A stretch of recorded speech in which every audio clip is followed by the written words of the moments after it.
El estruendo de un trueno sacudió los cimientos de Villalirio, haciendo vibrar las ventanas de la sala principal como si la propia casa estuviera gritando de dolor.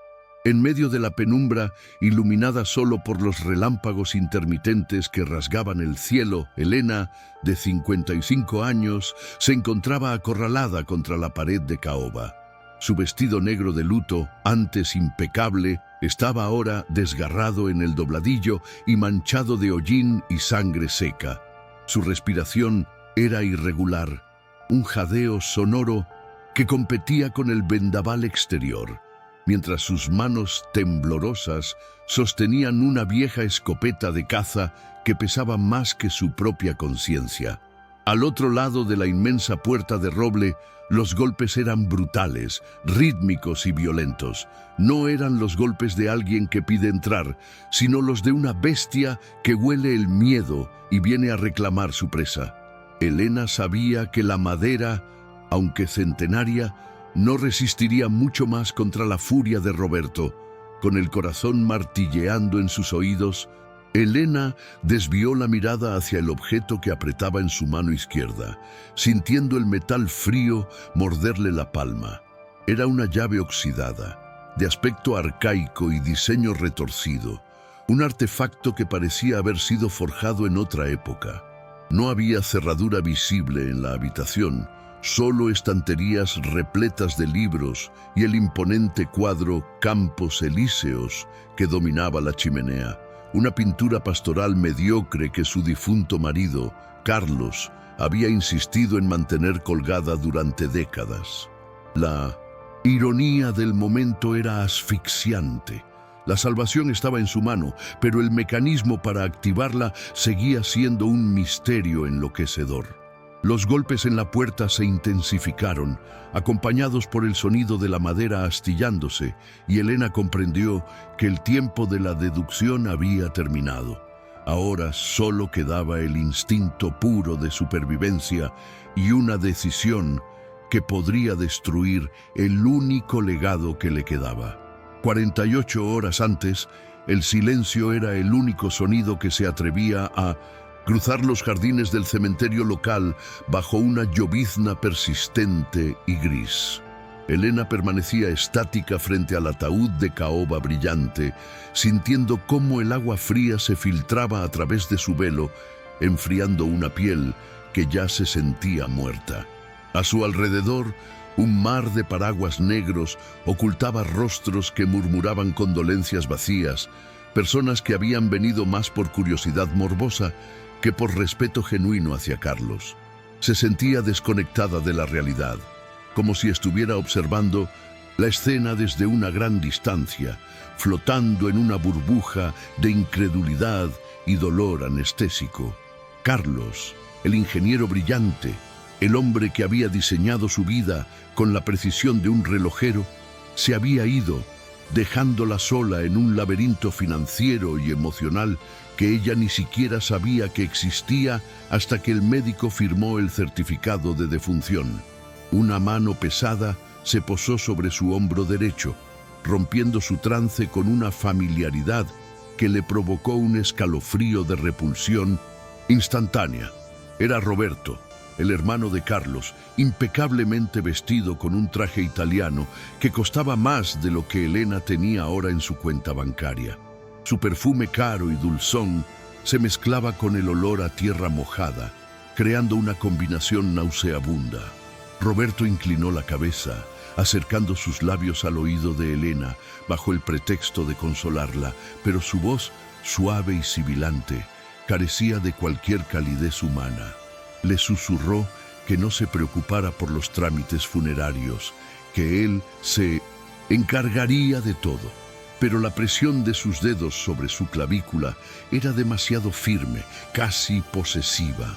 En sus ojos, ocultos tras unas gafas de sol de diseñador a pesar de la falta de luz, Helena no percibió tristeza, sino un cálculo frío, como si estuviera evaluando el valor de reventa de una propiedad en lugar de despedir a su propio hermano. El trayecto de regreso a Villalirio fue un ejercicio de tensión sofocante dentro del coche familiar. Sofía, su hija de 28 años, conducía con los nudillos apretados sobre el volante, irradiando una frustración pragmática que llenaba el habitáculo. No habían cruzado palabra desde que salieron del cementerio y el silencio entre madre e hija era denso, cargado de reproches no expresados y de una brecha generacional que el duelo solo había ensanchado. Sofía, abogada y realista hasta la médula, veía la mansión ancestral no como un hogar lleno de memorias, sino como un activo tóxico, una carga de ladrillo y mortero que estaba arrastrando a su madre a la ruina financiera. Elena miraba por la ventana empañada, viendo pasar los árboles centenarios de la entrada, sintiéndose juzgada por su propia hija, culpable de amar una casa que ahora parecía haber conspirado para dejarlas en la indigencia. Al entrar en el vestíbulo de la mansión, la atmósfera cambió drásticamente. El aire dentro de Villa Lirio estaba estancado, impregnado de olor a cera de abejas y madera antigua. La casa parecía contener la respiración, esperando el regreso de su amo, y el sonido de los tacones de Elena resonando en el suelo de parqué sonaba como una intrusión en un santuario sagrado. Sobre la mesa de entrada, donde habitualmente se acumulaban revistas y correspondencia banal, yacía una pila de sobres con el inconfundible sello rojo de urgente y aviso de embargo.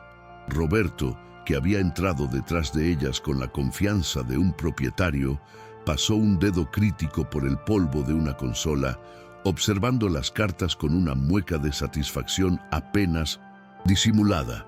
La casa, con sus sombras alargadas y sus crujidos repentinos, parecía pequeña y vulnerable ante la presencia depredadora de su cuñado, quien ya estaba mentalmente demoliendo las paredes para vender el terreno. Elena buscó refugio en el despacho de Carlos, la única habitación donde todavía sentía que podía respirar sin pedir permiso. Se dejó caer en el sillón de cuero desgastado, cerrando los ojos para invocar la imagen de su marido, pero fue interrumpida por un objeto extraño sobre el escritorio, algo que no estaba allí esa mañana. Era un pequeño paquete envuelto en papel marrón, sin remitente, ni sellos postales, ni marcas de mensajería.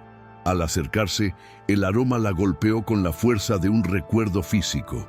Era la colonia de Carlos, tabaco y sándalo, impregnando el papel. Con manos temblorosas, rasgó el envoltorio para revelar una caja de madera simple. Dentro, sobre un lecho de terciopelo raído, descansaba una llave grande y oxidada, con una cabeza ornamentada pero sin ninguna etiqueta que indicara su propósito. En ese instante, el reloj de péndulo del pasillo dio la hora con un sonido grave y profundo, y Elena sintió en sus entrañas que aquella llave no abría una puerta común, sino que era el primer movimiento de un juego que Carlos había preparado desde la tumba. La llave oxidada se sentía intrusa en la palma de Elena, un objeto anacrónico que pesaba más por lo que ocultaba que por su masa física. Durante las horas siguientes al funeral, Elena recorrió la mansión como un fantasma en pena, probando el metal dentado en cada cerradura visible de Villa Lirio.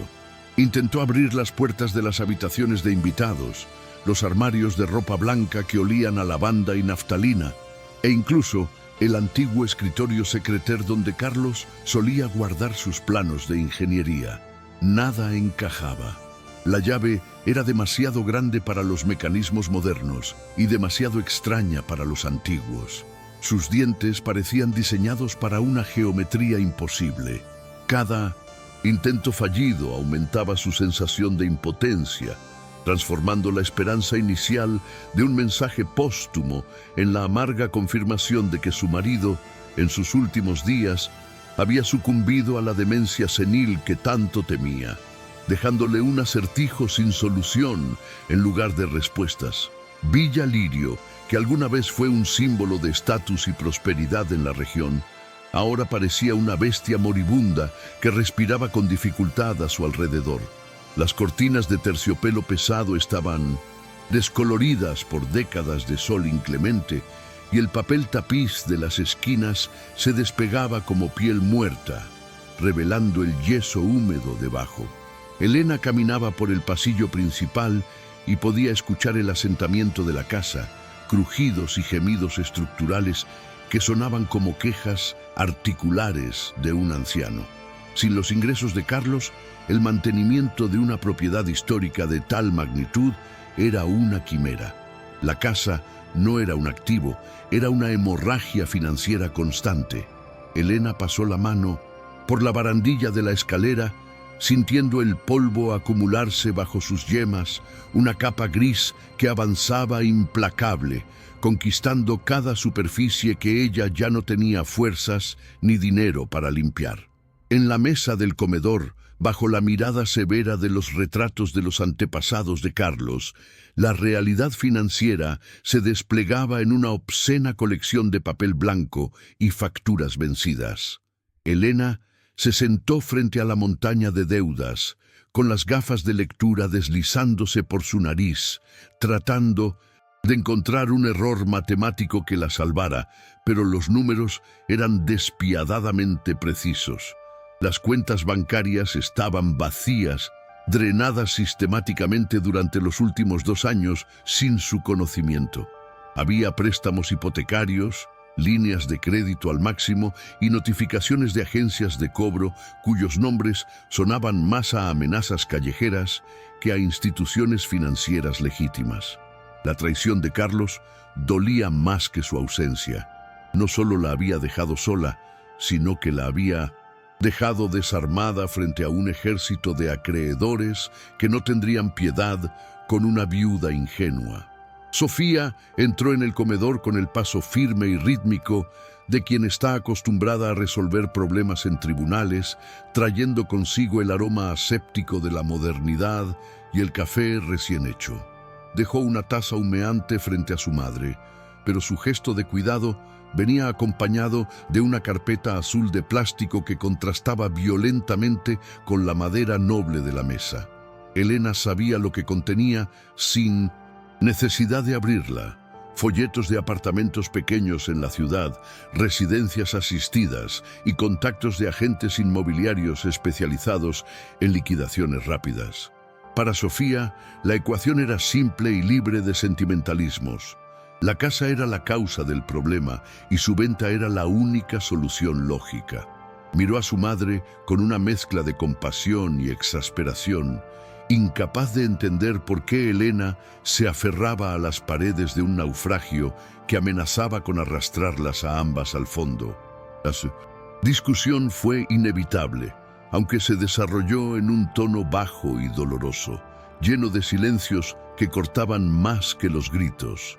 Sofía argumentaba con la precisión de una abogada, señalando las cifras en rojo y la imposibilidad matemática de mantener la calefacción encendida otro invierno. Elena, por su parte, hablaba desde las vísceras, defendiendo la historia de la familia, los recuerdos incrustados en cada rodapié y la certeza irracional de que Carlos tenía un plan maestro. Cuando Elena mencionó la llave oxidada como prueba de que su marido había dejado una salida, la mirada de Sofía se endureció, pasando de la preocupación al escepticismo clínico. Para la hija, la llave no era un símbolo de esperanza, sino el triste juguete de un hombre que había perdido la razón, y la fe de su madre en ella era síntoma de un duelo patológico que requería intervención profesional, no búsqueda de tesoros. La tensión doméstica fue interrumpida por el sonido agresivo de grava siendo triturada bajo neumáticos pesados en la entrada de la finca. Un SUV negro, blindado y excesivamente grande para el camino rural, se detuvo frente al pórtico, bloqueando la luz de la tarde. Roberto bajó del vehículo, ajustándose los gemelos de oro de su camisa, proyectando una imagen de éxito manufacturado que apenas ocultaba la urgencia en sus movimientos. No venía solo. Del lado del pasajero descendió un hombre que Roberto presentó eufemísticamente como un asesor inmobiliario, pero cuya presencia física gritaba violencia contenida. El hombre, a quien llamaban simplemente el corredor, vestía un traje barato que le quedaba estrecho en los hombros y tenía los ojos de un tiburón que huele sangre en el agua.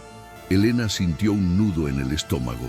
Aquella visita no era de cortesía, era una invasión. Roberto entró en la casa sin esperar invitación, con la arrogancia de quien ya se siente dueño del lugar, y su voz resonó en el vestíbulo con una falsa jovialidad que heló la sangre de Elena. Habló de soluciones rápidas y de quitarle un peso de encima a la viuda, pero sus ojos escaneaban el espacio con avidez calculadora, buscando debilidades estructurales que pudieran justificar un precio a la baja. Mientras hablaba, el corredor se separó del grupo y comenzó a deambular por la sala de estar, tocando los muebles y golpeando las paredes con los nudillos, no para comprobar la calidad de la madera, sino como quien busca huecos o cajas fuertes ocultas. La presencia de ese extraño tocando las cosas de Carlos, violando la intimidad de su hogar santuario, hizo que Elena sintiera una oleada de náuseas y una furia protectora que no sabía que poseía. La propuesta de Roberto llegó envuelta en términos legales y sonrisas depredadoras. Una oferta de compra en efectivo inmediata, pero por una fracción insultante del valor real de la propiedad histórica. Argumentó que el mercado estaba muerto, que la casa requiera reformas millonarias y que las deudas de Carlos no podían esperar a una venta tradicional. Se inclinó sobre Elena, invadiendo su espacio personal, y bajó la voz para mencionar, casi como un secreto entre amigos, que los acreedores de su hermano no eran bancos pacientes, sino individuos que cobraban con intereses de integridad física. La mención velada del peligro real hizo que el aire en la habitación se volviera denso y tóxico.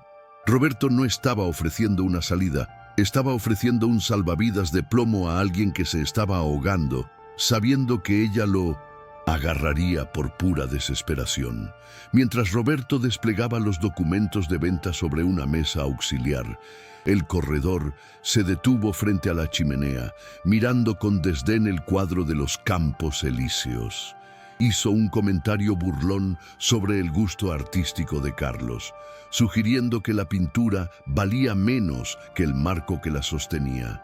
Elena sintió un impulso irracional de interponerse entre el hombre y el cuadro, una necesidad visceral de proteger aquella obra mediocre que su marido había amado tanto. En ese momento se dio cuenta de que no se trataba solo de dinero o ladrillos. Se trataba de la dignidad de Carlos, de su legado intelectual y de la sospecha creciente de que Roberto sabía más sobre la ruina de su hermano de lo que admitía. La casa no era solo un edificio, era el cuerpo de la memoria de su familia, y Roberto venía a diseccionarlo. Sofía, que había estado observando la escena con los brazos cruzados y el ceño fruncido, intervino para revisar el contrato. Su mente legal detectó de inmediato las cláusulas abusivas y las penalizaciones ocultas, pero el miedo que Roberto había sembrado sobre los socios peligrosos de Carlos había hecho mella en su pragmatismo. Miró a su madre con ojos suplicantes, transmitiendo en silencio el mensaje de que, aunque la oferta era un robo, la seguridad física de ambas valía más que cualquier orgullo patrimonial. Sofía estaba dispuesta a capitular, a firmar la rendición y salir de allí con lo puesto, convencida de que luchar contra la corriente de deudas y amenazas era una batalla perdida de antemano. La joven abogada no veía magia en la casa, solo veía un pasivo peligroso que podía costarles la vida. Elena, sin embargo, se mantuvo firme, anclada al suelo por una terquedad nacida del amor y la intuición. Rechazó el bolígrafo que Roberto le ofrecía con una insistencia casi violenta. Le dijo a su cuñado, con una voz que temblaba pero no se quebraba, que Villalirio no se vendería ese día ni al siguiente. Le recordó que la casa había estado en la familia durante 4 generaciones y que ella no sería la que rompiera la cadena por miedo a unos matones sin rostro. Roberto, perdiendo por un segundo su máscara de urbanidad, golpeó la mesa con la palma abierta, haciendo saltar los papeles. Su rostro se contorsionó en una mueca de ira genuina, revelando al verdadero hombre detrás del traje caro. Un ser desesperado, acorralado por sus propios demonios, que necesitaba esa venta para salvar su propio pellejo, no el de Elena. La negativa de Elena provocó un cambio de atmósfera inmediato. La diplomacia se evaporó, dejando paso a la hostilidad abierta. Roberto recogió sus papeles con movimientos bruscos, lanzando una mirada a El Corredor, quien asintió imperceptiblemente, como confirmando que el tiempo de las palabras amables había terminado. Antes de salir, Roberto se detuvo en el umbral de la puerta y lanzó un ultimátum frío y cortante. Tenían 48 horas para reconsiderar la oferta y desalojar la propiedad voluntariamente. Después de eso, insinuó, las negociaciones pasarían a manos de personas que no usaban contratos, sino fuego y accidentes desafortunados. La amenaza quedó flotando en el aire viciado del vestíbulo mucho después de que el sonido del motor del sub se desvaneciera en la distancia. Quedarse solas en la casa esa noche fue una experiencia aterradora. Cada sombra parecía esconder una amenaza y el viento golpeando las ventanas sonaba como intentos de intrusión. Sofía se retiró a su antigua habitación, furiosa y asustada, dejando a Elena sola en la planta baja. La madre deambuló por la biblioteca, sintiéndose pequeña y vulnerable, rodeada de libros que no podían protegerla. La realidad de su situación la golpeó con fuerza. 2 mujeres solas en una casa aislada, sin dinero, sin armas y con un reloj de cuenta regresiva marcando los minutos hacia un desastre inevitable. Se sentó en el sillón de Carlos y lloró, no por el miedo a morir, sino por el miedo a fallarle, por la angustia de no ser lo suficientemente inteligente para descifrar el mapa que él le había dejado. En medio de su desesperación, la mirada de Elena se posó nuevamente en los planos de la casa, colgados en la pared del estudio, unos cianotipos antiguos que detallaban la estructura original de Villalirio. Carlos pasaba horas frente a ellos, con una lupa, murmurando sobre proporciones áureas y espacios negativos. Elena se acercó, secándose las lágrimas, y notó algo que nunca había visto antes. Pequeñas perforaciones, casi invisibles, en las esquinas de ciertas habitaciones dibujadas, como si alguien hubiera estado clavando agujas en el papel. Una de las marcas coincidía con la ubicación de la cocina, específicamente en la zona de la gran chimenea de piedra, que ya no se usaba. Una chispa de curiosidad se encendió en su pecho, lo suficientemente caliente para secar el miedo momentáneo. Impulsada por una intuición repentina, Elena corrió a la cocina, un espacio cavernoso de azulejos, blancos y cobre deslustrado. La llave oxidada seguía en su bolsillo, golpeando su muslo con cada paso. Se acercó a la chimenea, palpando los ladrillos fríos y llenos de hollín, buscando cualquier irregularidad que coincidiera con las marcas del plano. Sus dedos encontraron una losa de piedra que parecía ligeramente más suelta que las demás, con una pequeña muesca en el borde inferior. El corazón le latía en la garganta. Sacó la llave. La forma retorcida del metal no parecía corresponder a ninguna cerradura normal, pero al acercarla a la muesca de la piedra, el perfil encajó perfectamente como una palanca diseñada a medida. Con un esfuerzo físico que le hizo tensar todos los músculos de la espalda, Elena giró la llave usándola como mango para rotar la piedra. Hubo un sonido de trituración, roca contra roca, y luego un clic mecánico, seco y preciso, que resonó en el silencio de la cocina. Un compartimento secreto se abrió en la base de la chimenea, revelando una caja de metal negra cubierta de polvo. Elena contuvo la respiración, sintiendo que el fantasma de Carlos estaba allí mismo, guiando su mano. No era una alucinación, era ingeniería. Abrió la caja y encontró un diario de cuero viejo y una nota escrita con la caligrafía angulosa de su marido. Para Elena, porque tú eres la única que sabe mirar donde nadie más ve. En ese instante, la percepción de Elena cambió radicalmente. Ya no era una víctima esperando el desalojo. Era una jugadora que acababa de recibir sus primeras cartas. Roberto tenía la fuerza bruta y el tiempo a su favor, pero ella tenía la mente de Carlos y los secretos de la casa. Arriba, el cielo tronó, anunciando la tormenta que se avecinaba, y el reloj de péndulo dio la medianoche. El plazo de 48 horas había comenzado, pero Elena ya no tenía intención de huir. Aferró el diario contra su pecho como si fuera un escudo, y por primera vez en días, sus ojos brillaron no con lágrimas, sino con una determinación fría y calculadora. La casa no se vendía. La casa había comenzado. Con las manos temblando por la adrenalina residual, Elena abrió el diario de cuero sobre la mesa de la cocina, esperando encontrar instrucciones claras, una carta de despedida o coordenadas bancarias.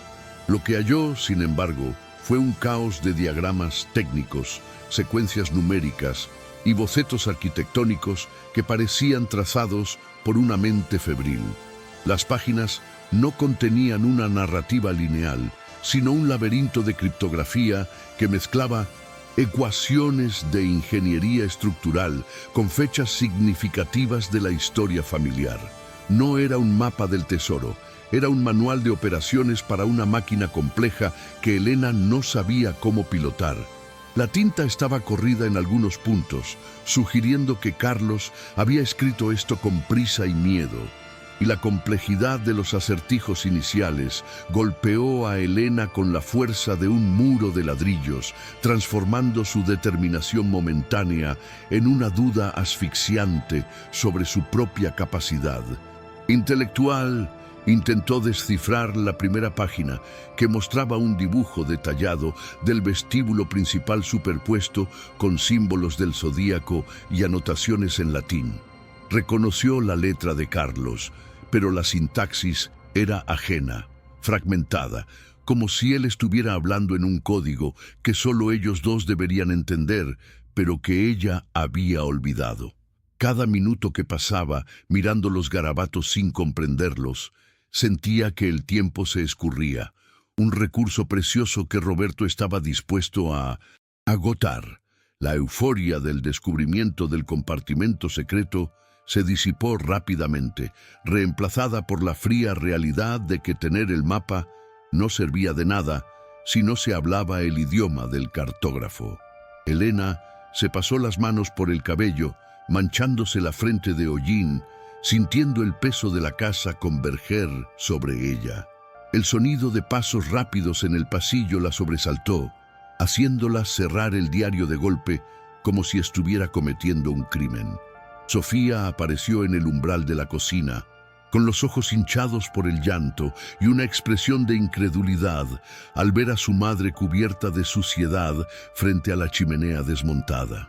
La hija observó el agujero en la mampostería, la piedra desplazada y la llave oxidada sobre la mesa, y su rostro no reflejó asombro, sino horror. Para Sofía, aquello no era una aventura. Era la confirmación visual de que su madre había perdido el juicio, rompiendo literalmente la casa en pedazos en una búsqueda frenética de fantasmas. La brecha entre su pragmatismo legal y la realidad esotérica de Elena se hizo insalvable en ese instante. Sofía comenzó a gritar, una descarga de frustración acumulada que resonó contra los azulejos fríos de la cocina. Acusó a Elena de vandalismo, de destruir el único activo que les quedaba para negociar con Roberto y de estar atrapada en una fantasía de negación.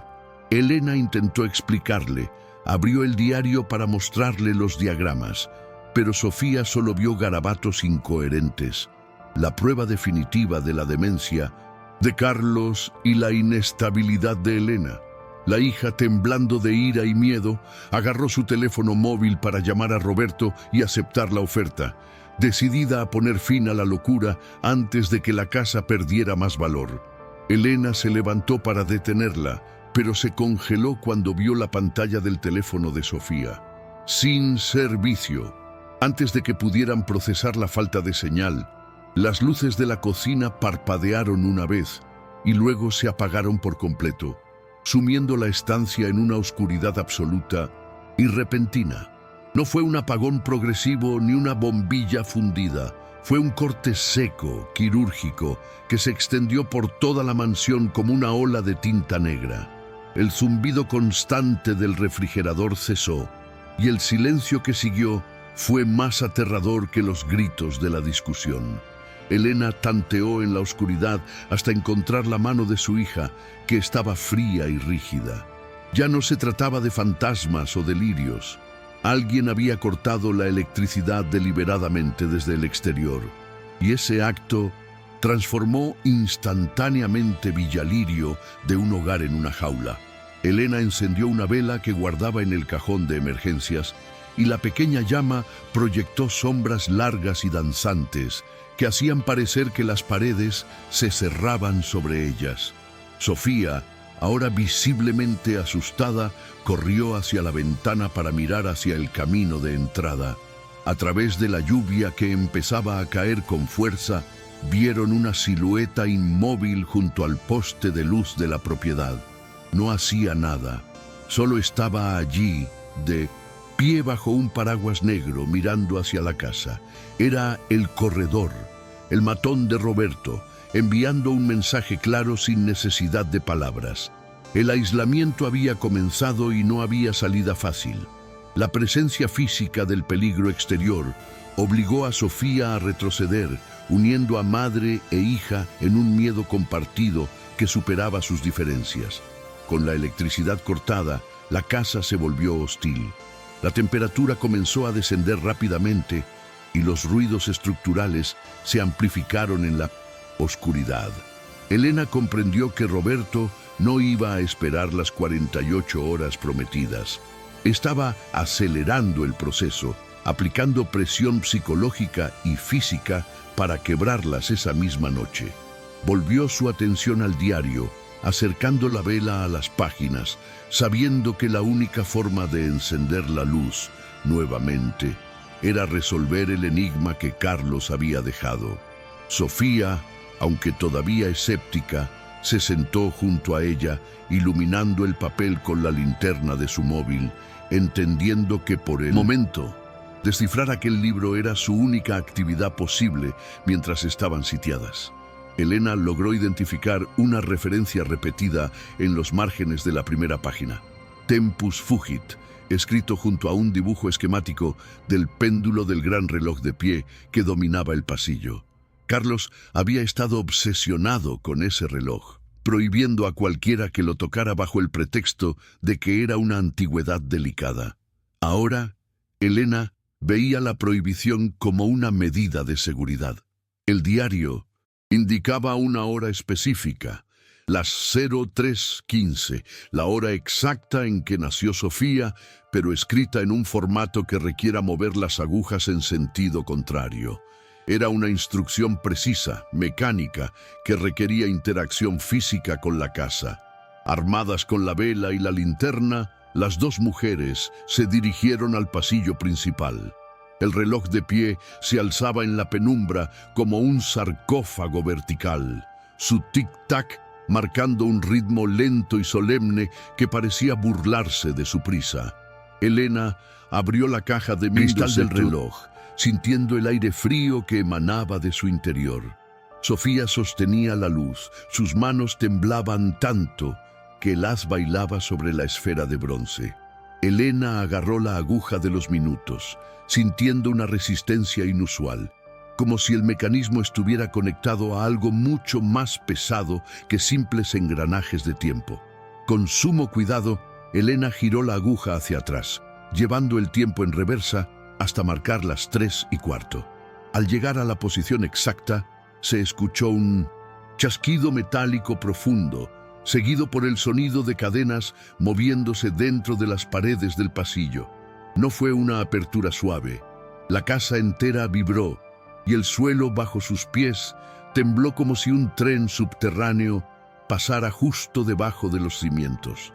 El ruido era alarmante, industrial, sugiriendo que Villa Lirio no era solo una estructura de madera y piedra, sino una carcasa que ocultaba una maquinaria pesada y posiblemente peligrosa.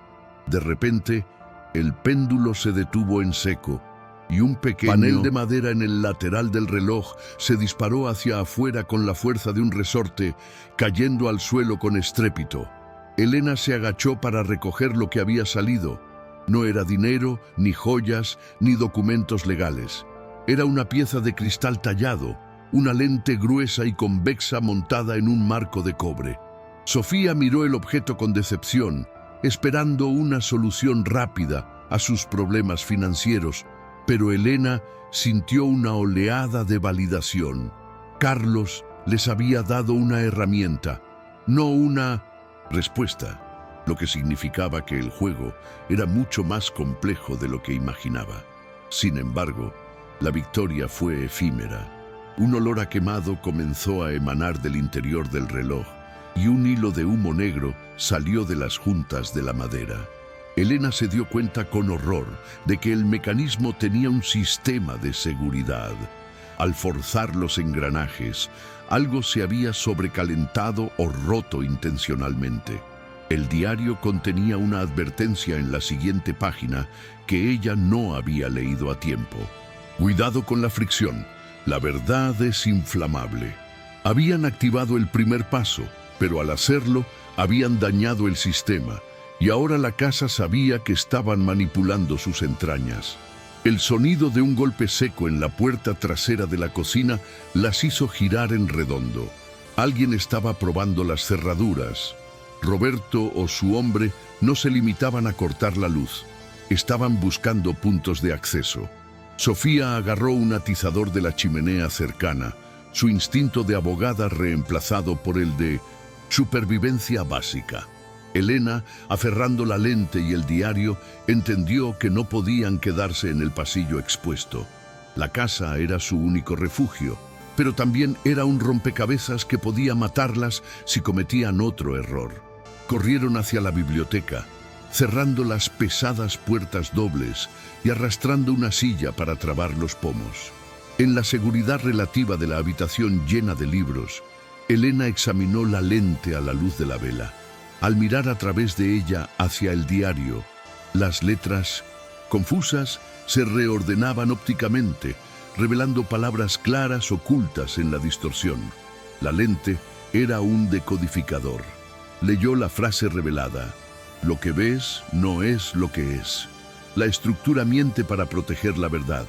Carlos había construido una realidad superpuesta dentro de Villa Lirio, invisible a simple vista. Pero la revelación trajo consigo una complicación aterradora. El diario, ahora legible a través de la lente, detallaba que el sistema de seguridad de la casa estaba diseñado para colapsar ciertas áreas si se intentaba forzar la entrada al corazón sin la secuencia correcta. No era solo un escondite, era una bóveda destructiva.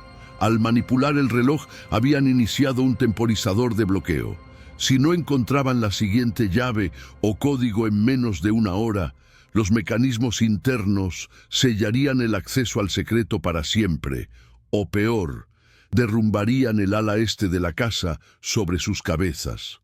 Sofía, al leer esto sobre el hombro de su madre, palideció.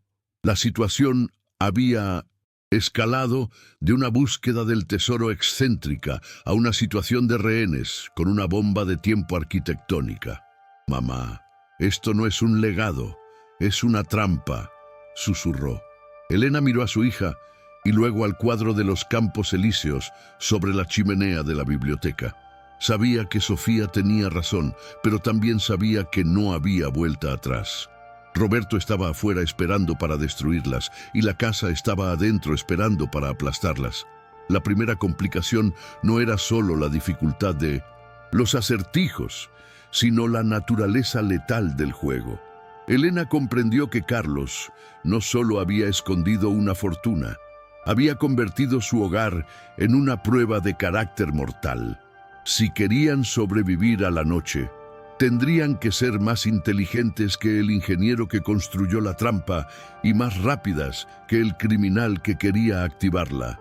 Con el sonido de la lluvia arreciando contra los cristales y la oscuridad presionando contra las ventanas, Elena tomó la mano de Sofía. «No podemos salir», dijo con firmeza. «La única salida es a través del misterio». Elena sostuvo la lente convexa frente a los lomos de los libros en la biblioteca, moviéndola lentamente como si estuviera escaneando un cuerpo en busca de una enfermedad oculta. A simple vista, los títulos eran inofensivos volúmenes de historia y arquitectura, pero a través del cristal distorsionado, las letras doradas de los lomos parecían flotar y reorganizarse. La óptica de la lente filtraba la luz de la vela de una manera específica, revelando marcas de desgaste en las encuadernaciones que no eran accidentales, sino patrones deliberados. Carlos había rayado el cuero con una aguja en ángulos precisos, creando un código braille visual que solo podía ser leído bajo esa refracción específica. Elena sintió una mezcla de admiración y escalofrío. Su marido había convertido su santuario intelectual en una estación de transmisión cifrada, y ella había estado limpiando el polvo de esos mensajes durante años sin sospechar nada. Sofía observaba a su madre con una mezcla de impaciencia y fascinación, sosteniendo la linterna del móvil con una mano que ya empezaba a cansarse.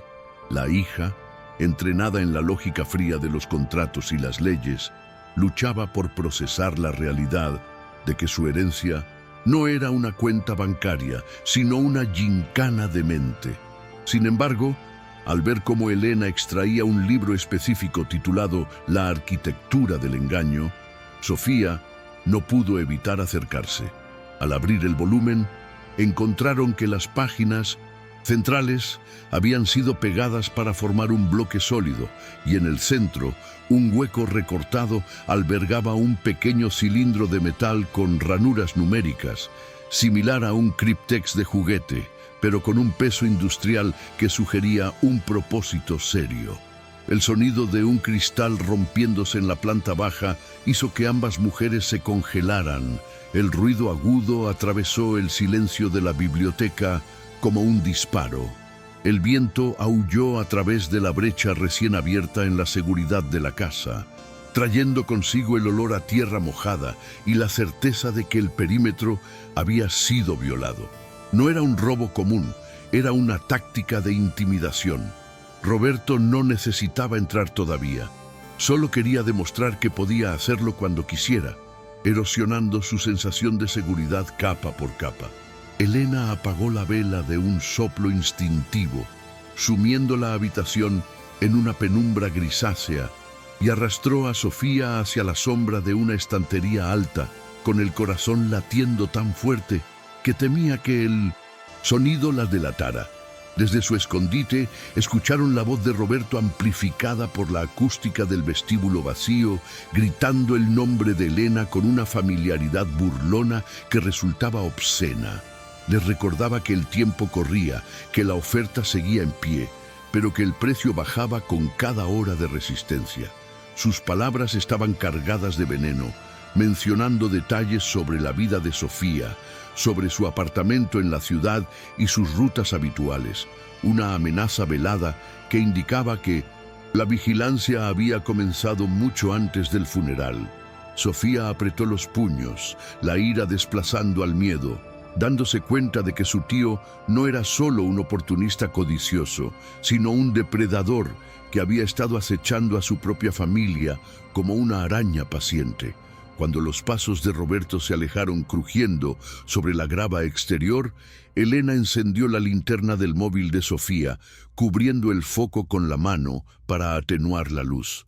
volvieron su atención al cilindro metálico, el diario de 1906.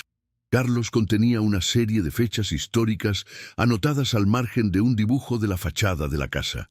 Elena, recurriendo a su memoria enciclopédica, reconoció las fechas no como eventos mundiales, sino como los años de construcción y reforma de Villa Lirio, 1920, 1955, 1988. Al alinear esos números en el cilindro, el mecanismo emitió un chasquido satisfactorio y se abrió, revelando no una llave, sino un rollo de papel translúcido con un plano parcial del sistema eléctrico de la casa. El plano mostraba una red de cables que no debería existir, líneas rojas que conectaban la biblioteca con el sótano y el ático en un circuito cerrado independiente de la red principal. Lo más inquietante era una anotación en tinta roja justo sobre la ubicación de la sala de estar, donde colgaba el cuadro «El ojo del huracán está ciego». Elena comprendió que Carlos había recableado la casa para que funcionara como un organismo autónomo en caso de corte de energía, pero el generador o la batería de respaldo debía activarse manualmente. Si lograban encender ese sistema, tendrían ventaja. Cámaras, cerraduras electrónicas, quizás incluso una forma de pedir ayuda externa sin depender de las líneas telefónicas cortadas. Decidieron moverse hacia el pasillo de servicio, una estrecha arteria de la casa que los invitados nunca veían y que conectaba las habitaciones principales por detrás de las paredes. El aire allí olía a madera vieja y ratones, y las tablas del suelo gemían bajo sus pies. Elena guiaba el camino, recordando cómo Carlos solía desaparecer por esos pasillos cuando necesitaba pensar. Ahora entendía que no estaba pensando, estaba construyendo. Cada pocos metros, Elena se detenía para inspeccionar los zócalos, buscando interruptores ocultos o paneles sueltos, mientras Sofía vigilaba la retaguardia, con el atizador de la chimenea levantado como un arma medieval, saltando ante cada sombra proyectada por los relámpagos. Al llegar a la intersección del pasillo que daba a la cocina, encontraron un obstáculo inesperado. Una puerta de metal que no aparecía en los planos originales de la casa, bloqueando el acceso al sótano. No tenía pomo ni cerradura visible, solo un panel liso con 4 hendiduras circulares. Elena sacó la llave oxidada, pero claramente no era para esto. La frustración amenazó con abrumarla. Cada puerta abierta revelaba 2 cerradas, un diseño fractal de seguridad destinado a agotar al intruso. Sin embargo, Sofía notó algo en el suelo, marcas de 1900, arrastres recientes en el polvo, como si algo pesado hubiera sido movido repetidamente frente a esa puerta. Elena se arrodilló y palpó las tablas del suelo donde indicaban las marcas. Una de las tablas estaba suelta, pero no se levantaba, se hundía. Al aplicar peso sobre ella, escucharon un zumbido eléctrico tenue, como el de un condensador cargándose. Comprendieron que la casa requería una danza específica, una secuencia de presiones en el suelo para activar los mecanismos. Un sistema de seguridad basado en el peso y la posición que un ladrón común jamás descubriría. Siguiendo las anotaciones crípticas del diario sobre pasos de baile, madre e hija tuvieron que coordinarse, pisando losas específicas simultáneamente. Un vals macabro en la oscuridad que requería una sincronización perfecta y una confianza absoluta entre ambas. Cuando completaron la secuencia, la puerta de metal no se abrió, pero un panel en la pared adyacente se deslizó silenciosamente, revelando un conducto de ventilación lo suficientemente grande para que una persona se arrastrara. El aire que salía del túnel era frío y olía a ozono y metal. Elena miró a Sofía.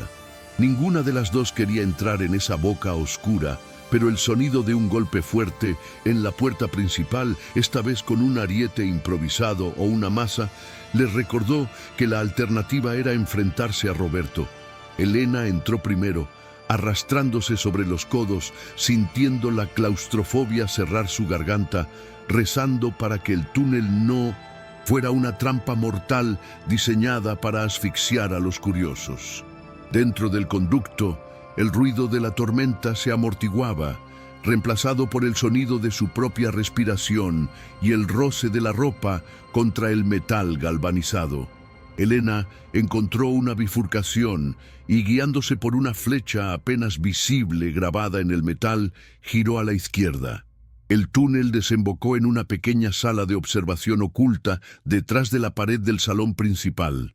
A través de unos agujeros discretamente disimulados en el papel tapiz del salón, podían ver la habitación vacía donde colgaba el cuadro Campos Elíseos. Era un panóptico doméstico. Carlos había construido un lugar para vigilar a su propia familia, o quizás para vigilar a quienes vinieran a amenazarla. En esa pequeña cabina de vigilancia encontraron una serie de monitores antiguos, apagados, y una consola con interruptores analógicos. Elena intentó activarlos, pero sin energía principal estaban muertos. Sin embargo, sobre la consola había una carpeta de plástico transparente con documentos financieros. Al iluminarlos con la linterna, Sofía ahogó un grito. Eran copias de transferencias bancarias ilícitas, pero no de Carlos. Eran de Roberto. Los documentos probaban que Roberto había estado lavando dinero a través de las cuentas de la empresa familiar durante años, incriminando a Carlos sistemáticamente. Carlos no había arruinado a la familia por incompetencia. Había sido el chivo expiatorio de una operación criminal masiva orquestada por su propio hermano. La revelación golpeó a Elena con una fuerza devastadora. Todo el resentimiento que había sentido hacia su marido por dejarla en la ruina se transformó instantáneamente en una culpa corrosiva y un dolor agudo. Carlos había soportado la vergüenza y el desprestigio en silencio para reunir pruebas, protegiéndolas de la verdad letal de que su tío era un monstruo. Sofía, leyendo los papeles con ojos llorosos, se derrumbó en una silla vieja. La narrativa de padre fracasado que había sostenido su cinismo se desmoronó, dejándola expuesta a la cruda realidad de que había juzgado mal al único hombre que había tratado de salvarlas. La redención de la memoria de Carlos trajo consigo un nuevo terror. Roberto no quería la casa por el terreno, quería la casa para destruir esa habitación oculta y las pruebas que contenía. Si entraba, no las dejaría salir vivas. Ya no se trataba de un desalojo, sino de una ejecución de testigos. Elena abrazó a su hija en la oscuridad de la cabina. Ambas temblando, unidas finalmente no por la sangre, sino por la verdad compartida y el peligro inminente. El sonido de la madera de la puerta principal, astillándose, resonó a través de las paredes, mucho más cerca y violento que antes. Las barricadas no aguantarían mucho más. A veces, las personas que más amamos son las que guardan los secretos más profundos, no por maldad, sino por un intento desesperado de protección que solo comprendemos cuando ya es tarde o cuando la vida nos obliga a mirar a través de sus ojos. Si alguna vez descubriste una faceta oculta de alguien cercano que cambió radicalmente tu forma de entenderlo y perdonarlo, comparte tu historia en los comentarios. Esa experiencia compartida nos recuerda que nunca terminamos de conocer a nadie del todo y que el amor a menudo se esconde en los silencios. Con la prueba del delito en sus manos, la dinámica cambió. Elena guardó los documentos en su ropa, sintiendo que ahora llevaba una armadura moral. Salieron de la cabina de vigilancia por una escotilla que daba al pasillo del segundo piso. La casa estaba helada. El viento había comenzado a entrar por varias ventanas rotas y las cortinas se agitaban como espectros en la oscuridad.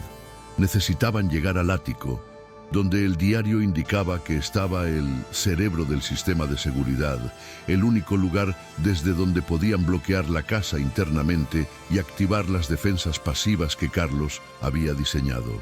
Mientras subían las escaleras hacia el ático, un relámpago iluminó el rellano y Elena vio una sombra moverse en el jardín trasero a través del ventanal. El corredor estaba intentando forzar la puerta de la cocina con una palanca. Ya no actuaban con cautela. La tormenta les daba cobertura sonora y visual para un asalto directo. Elena empujó a Sofía para que subiera más rápido, sus piernas ardiendo por el esfuerzo, sintiendo que la edad le pasaba factura en el peor momento posible. Cada escalón era una montaña y el aire frío le quemaba los pulmones. Llegaron a la puerta del ático, una estructura de madera reforzada con bandas de hierro. Estaba cerrada con un candado de combinación de letras. Elena miró el diario, buscando frenéticamente una pista. Encontró una frase subrayada: lo que siempre quisimos ser. Probó con palabras como ricos, libres, felices. Nada funcionaba. El cerrojo permanecía inamovible. Abajo, el sonido de vidrio rompiéndose masivamente indicó que el corredor había logrado entrar en la cocina. Ya no estaban solas, en la casa. Los pasos pesados de un hombre resonaron sobre los azulejos de abajo, seguidos por el silencio depredador de quien escucha para localizar a su presa. Sofía, con la mente clara por la adrenalina, miró a su madre. ¿Qué quería ser papá? ¿Qué era lo que siempre decía que éramos? Elena cerró los ojos bloqueando el pánico y recordó las noches en que Carlos les leía historias de exploradores. Viajeros, susurró. Probó la palabra en el candado. B-I-A-J-E-R-O. El mecanismo no giró. Faltaba una letra o la palabra era incorrecta. El tiempo se agotaba. Los pasos en la escalera subían, lentos y deliberados. No, dijo Sofía de repente. No lo que él quería, lo que nosotros éramos para él, su ancla. Elena miró el candado de 5 letras. Probó hogar. Nada. Probó amor. Nada. El miedo la paralizó. Los pasos llegaron al primer piso. Roberto gritó desde abajo. Elena, sé que encontraste el cuarto. No hagas esto más difícil. Sabía lo de la habitación oculta. Eso confirmaba que había estado espiando a Carlos durante años. Sofía le arrebató el diario a su madre y buscó en las últimas páginas. Había un dibujo de ellas dos, madre e hija, tomadas de la mano frente a la casa. Debajo, una sola palabra en latín: invicta, invicta. La casa, la familia, su voluntad. Elena giró los discos del candado. I-N-B-I-C-T-A. No cabía. Era un candado numérico disfrazado de letras, o quizás... Elena miró la llave oxidada en su bolsillo. No era para una puerta. La base de la llave tenía una forma hexagonal. En el centro del candado de combinación había un pequeño orificio hexagonal. Insertó la llave oxidada en el candado y giró. No hubo clic, sino un chasquido fuerte, y la puerta del ático se abrió sola hacia adentro, impulsada por contrapesos hidráulicos. Entraron y cerraron la puerta justo cuando la luz de una linterna barría el final de las escaleras detrás de ellas. Elena echó el cerrojo interior, una barra de acero macizo que cayó en su lugar con un sonido definitivo. Estaban a salvo por el momento, pero atrapadas en la parte más alta de la casa, sin salida. El ático no era un desván polvoriento lleno de trastos viejos. Era un taller de operaciones, mesas cubiertas de planos, maquetas de la casa y en el centro, una maqueta a gran escala de la sala de estar con el cuadro Campos Elíseos destacado en miniatura. Las paredes estaban cubiertas de pizarras con cálculos de resistencia de materiales y rutas de escape. Carlos había convertido este espacio en el puente de mando de su nave, pero lo más extraño era el sonido, un tic-tac omnipresente que venía de todas partes y de ninguna. Cientos de relojes de todos los tamaños colgaban de las vigas, todos sincronizados, marcando el mismo segundo. Elena se acercó a la maqueta de la sala. Al tocar el pequeño cuadro en miniatura, se encendió una luz ultravioleta en el techo del ático, bañando la habitación en un resplandor púrpura. Las paredes, antes vacías, revelaron escrituras en pintura invisible. Eran instrucciones químicas, fórmulas para explosivos caseros y, más importante, la ubicación de la válvula de presión. Una flecha gigante en la pared señalaba hacia el suelo, justo encima de donde estaría la chimenea del salón principal. La inscripción decía: para apagar el fuego, primero debes quemar la mentira. Sofía encontró una caja de herramientas etiquetada como «solo en caso de tormenta». Dentro había linternas potentes, bengalas y una palanca roja. También había una nota: la casa es fuerte, pero el cuadro es la debilidad. Elena comenzó a comprender. El cuadro no ocultaba algo detrás de él en la pared. El cuadro era el mecanismo, pero para acceder a él tendrían que bajar, cruzar la casa ocupada por Roberto y su matón y destruir la pintura frente a ellos. Era una misión suicida. De repente, el suelo del ático se sacudió violentamente. No fue un trueno, fue un impacto físico contra la puerta blindada del ático. El corredor estaba intentando derribarla. Los golpes eran rítmicos y brutales. El acero de la tranca aguantaría, pero los marcos de madera alrededor de la puerta empezaron a ceder, soltando polvo y astillas. Estaban acorraladas en la cima de la torre y los lobos estaban rascando la entrada. Elena miró a su hija, vio el terror en sus ojos, pero también vio una resolución nueva. Sofía agarró una de las bengalas de la caja y la sostuvo como una daga. «No vamos a esperar a que entren», dijo Sofía. «Vamos a usar la casa contra ellos». Elena asintió, tomando la palanca roja. Miró una trampilla en el suelo que daba directamente al conducto de la chimenea del salón. Si lograban bajar por ahí, caerían directamente en la sala del cuadro, evitando las escaleras y sorprendiendo a Roberto. Abrieron la trampilla de hollín. El hueco era oscuro, estrecho y vertical, un descenso directo al corazón de la casa. El viento aullaba en la chimenea, creando una corriente de succión. Era peligroso, sucio y loco. Exactamente el tipo de plan que Carlos habría aprobado. Mientras los golpes en la puerta del ático se convertían en el sonido de la madera rompiéndose, Elena se metió en el hueco, apoyando los pies en los ladrillos salientes. Miró a Sofía una última vez antes de descender a la oscuridad. «Nos vemos abajo», dijo, y se dejó caer en el abismo negro. La caída fue controlada pero brutal, raspándose los codos y las rodillas contra el hollín de décadas. Aterrizó en la parrilla fría de la chimenea del salón principal, levantando una nube de ceniza negra que la cubrió por completo. Tosió, tratando de no hacer ruido, pero fue inútil.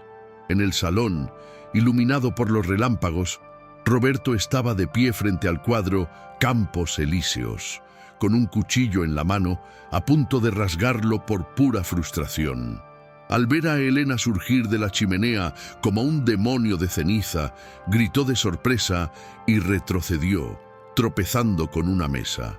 Elena salió de la chimenea, empuñando la palanca roja, con los ojos inyectados en sangre y polvo. Sofía aterrizó detrás de ella un segundo después, encendiendo la bengala que inundó la sala de una luz roja, cegadora y humo sulfuroso. Roberto, deslumbrado y aterrado por la aparición repentina, levantó el cuchillo defensivamente.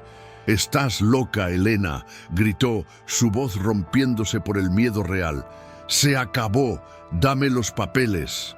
En ese momento de caos, con la luz roja de la bengala parpadeando y las sombras alargándose como monstruos en las paredes, Elena se dio cuenta de que habían llegado al punto de no retorno.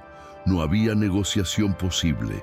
Estaban en el clímax de la escalada, en el ojo de la tormenta perfecta que Carlos había orquestado. Elena levantó la palanca, no para atacar a Roberto, sino para golpear el cuadro. Roberto se abalanzó sobre ella para detenerla, y los tres colisionaron en una maraña de gritos, golpes y desesperación, mientras la tormenta afuera rompía finalmente las ventanas del salón, dejando que la lluvia y el viento entraran para unirse a la batalla final. El salón se convirtió en un infierno de sombras rojas y humo asfixiante, mientras la bengala de Sofía escupía chispas sobre la alfombra persa, creando una barrera visual entre ellas y Roberto. Aprovechando la ceguera momentánea de su cuñado, quien se cubría los ojos gritando maldiciones, Elena agarró a su hija del brazo y la arrastró hacia el pasillo lateral que conectaba con el ala de invitados. La adrenalina había suprimido el dolor de sus rodillas golpeadas tras la caída por la chimenea, reemplazándolo por un instinto animal de huida. Detrás de ellas escucharon el sonido pesado de El Corredor entrando en la sala, sus botas aplastando los cristales rotos, seguido por la orden gutural de Roberto de cerrar todas las salidas. La casa, antes su refugio, se había transformado en un tablero de ajedrez mortal, donde cada movimiento podía ser el último, y ellas acababan de sacrificar su posición ventajosa por una oportunidad de supervivencia inmediata. Lograron llegar a la antigua despensa, una habitación estrecha con paredes reforzadas y una puerta de roble macizo que Elena cerró de un portazo, deslizando el pesado cerrojo de hierro justo antes de que un hombro impactara contra la madera desde el otro lado. El golpe sacudió los estantes, haciendo vibrar los frascos de conservas, pero la puerta aguantó. Quedaron atrapadas en la oscuridad, con el sonido de la respiración agitada de Sofía llenando el pequeño espacio. Elena encendió la última linterna que les quedaba, su haz de luz, tembloroso, iluminando el rostro de su hija, manchado de hollín y lágrimas secas. En ese espacio confinado, el terror dio paso a una claridad brutal. No había policía en camino. Los teléfonos estaban muertos y estaban encerradas con dos hombres dispuestos a matarlas para ocultar sus crímenes. Desde el otro lado de la puerta, la voz de Roberto cambió de tono. Ya no era la voz autoritaria del patriarca fingido, ni la del agresor furioso. Era la voz de un hombre aterrorizado que se sabe condenado. Entre golpe y golpe a la madera, comenzó a confesar no por remordimiento, sino por desesperación. Gritó que no tenía elección, que los inversores a los que debía dinero no eran banqueros, sino miembros de un cártel que no aceptaban prórrogas. Les dijo que si no entregaba la propiedad esa misma noche para sus operaciones de lavado, su vida y la de cualquiera que se interpusiera valían menos que el polvo del suelo. La revelación heló la sangre de Elena. Roberto no estaba allí por codicia, estaba allí por miedo, y un hombre movido por el pánico es infinitamente más peligroso que uno movido por la avaricia. Elena se dejó caer al suelo, apoyando la espalda contra los sacos de harina, sintiendo el peso de la verdad aplastarla. Carlos lo sabía. Por eso había blindado la casa, por eso había ocultado los activos. No estaba protegiendo el dinero de un embargo fiscal. Estaba protegiendo a su familia de asesinos. La imagen de su marido, paranoico y obsesivo en sus últimos años, cobró un nuevo sentido heroico y trágico. Cada cerradura extraña, cada mecanismo oculto, era un acto de amor desesperado de un hombre que no podía acudir a la policía sin incriminar a su propio hermano y poner en riesgo a su esposa e hija. Elena miró a Sofía y vio que la joven abogada finalmente comprendía la magnitud del sacrificio de su padre. La rigidez de su postura se deshizo y se arrodilló junto a su madre, abrazándola con una fuerza que buscaba perdón y consuelo mutuo. En medio de ese abrazo, la Linterna rodó por el suelo y su luz incidió directamente sobre la llave oxidada que Elena aún aferraba en su mano derecha. Bajo el ángulo rasante de la luz LED, la textura del metal reveló algo que había pasado desapercibido bajo la luz natural o de las velas. La corrosión de la llave no era óxido real, era una capa de pintura texturizada diseñada para parecerlo. Elena frotó el metal con el pulgar, quitando una escama de la superficie, y descubrió debajo un material oscuro y brillante, magnético. Al acercar la llave a los clavos de un estante cercano, sintió una fuerte atracción. No era una llave para girar en una cerradura mecánica. Era una llave magnética de alta potencia disfrazada de chatarra, una herramienta diseñada para mover pasadores internos a través de superficies sólidas sin tocarlos. La mente de Elena, ahora sincronizada con la lógica de Carlos, voló hacia el cuadro Campos Elíseos. Siempre había odiado esa pintura por su banalidad y su marco excesivamente grueso. Carlos solía limpiarlo él mismo, prohibiendo que nadie más lo tocara, alegando que era frágil. Ahora, Elena visualizaba el marco no como decoración, sino como un riel. Si la llave era un imán potente, entonces la cerradura no estaba en la pared detrás del cuadro, sino dentro del marco del cuadro. La pintura no ocultaba la caja fuerte. La pintura era la puerta de la caja fuerte. Para abrirla, no había que quitar el cuadro. Había que deslizar la llave a lo largo del marco para desbloquear los pernos magnéticos internos que mantenían la estructura sellada contra la pared. Pero había un problema insalvable, una crueldad final en el diseño de Carlos o quizás una prueba definitiva de desapego. El diario mencionaba una destrucción necesaria. Elena recordó la frase en el ático: para apagar el fuego, primero debes quemar la mentira. La pintura bloqueaba el acceso físico al mecanismo de apertura. El imán debía deslizarse por una ranura que estaba cubierta por el lienzo mismo. Para acceder a la verdadera cerradura y salvar lo que quedaba de su futuro, Elena tendría que destruir la obra que Carlos había fingido amar durante 30 años. Tendría que rasgar el lienzo, violar el arte para llegar a la verdad. Era una metáfora dolorosa de su propia vida. Destruir la fachada de la familia perfecta para revelar la estructura de acero que la sostenía. Sofía, observando la epifanía en el rostro de su madre, preguntó qué sucedía. Elena le explicó la teoría con voz temblorosa pero firme.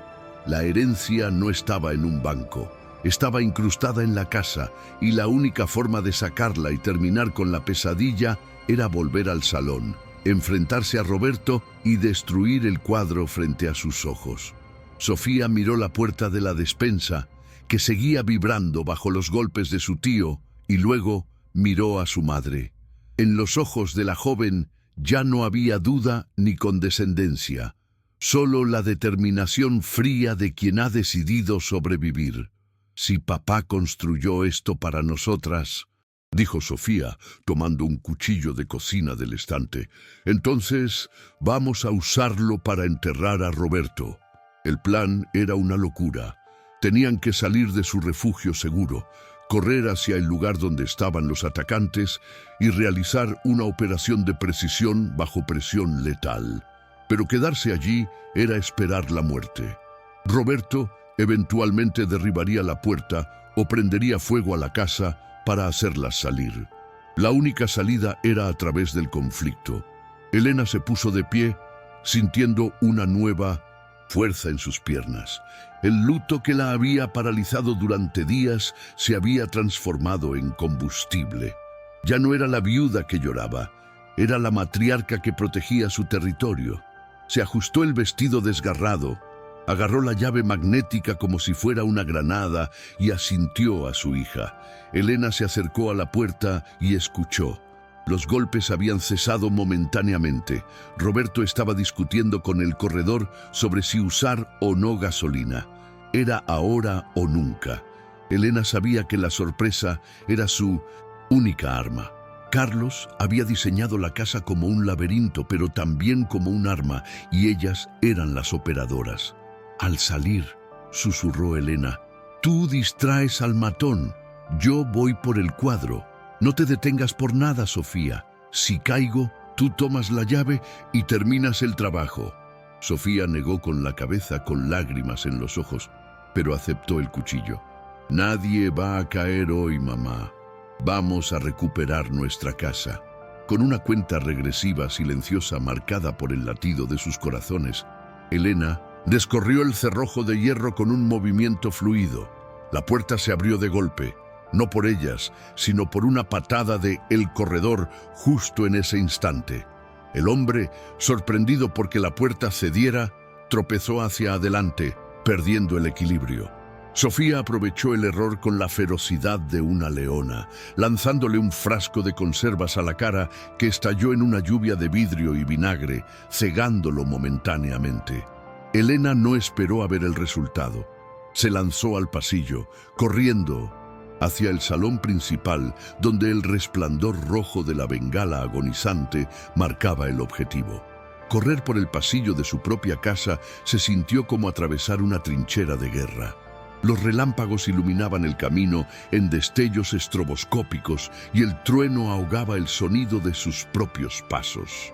Roberto, al verla emerger de las sombras del pasillo, gritó algo ininteligible y corrió para interceptarla, pero estaba al otro lado de la sala, bloqueado por los muebles volcados durante la pelea anterior. Elena tenía una ventaja de segundos. Sus ojos estaban fijos en el cuadro Campos Elíseos, que parecía mirarla con una serenidad burlona en medio del caos. Esa pintura había sido testigo de todas sus cenas familiares, de todas las navidades, de todas las mentiras silenciosas. Ahora sería la víctima final. La distancia se cerraba.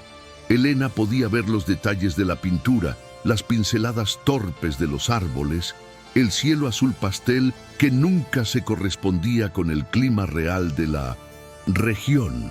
Sentía la presencia de Roberto acercándose por su derecha, un depredador desesperado que sabía que si ella llegaba al cuadro, su juego terminaba.